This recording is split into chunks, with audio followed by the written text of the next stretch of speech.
you how to run the Anfire cotton candy machine.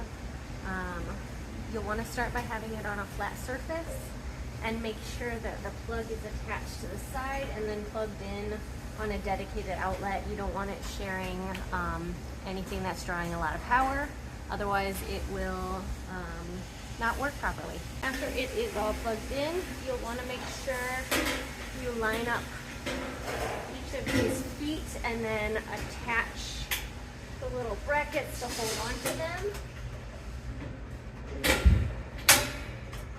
There are 4 altogether.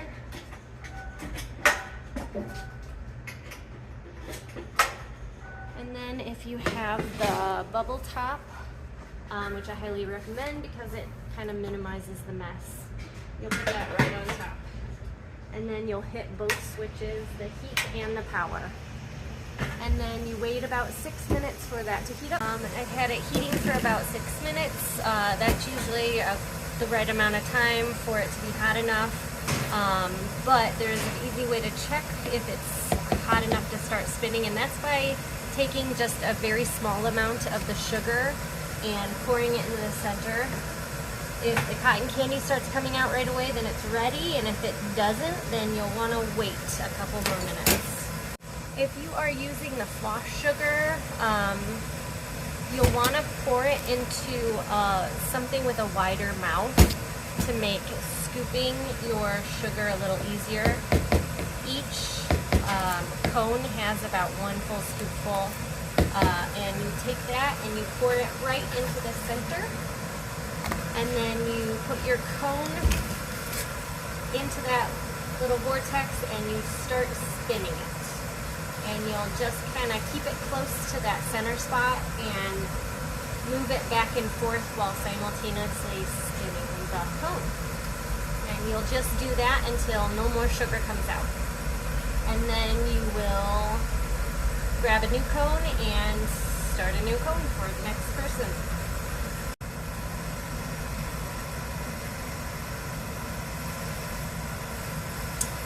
There we have 1 cone. As you're spinning, sometimes sugar will build up on the rim of the machine. So in between each cone, you might want to just run the cone along the edge of that to kind of loosen some of that, or even the scoop. After you are all finished making cotton candy for your event, you'll want to hit the heat button, turn that off, and let it cool down for about 5 minutes before you turn the power off. And then after that, just unplug it and you're ready to go.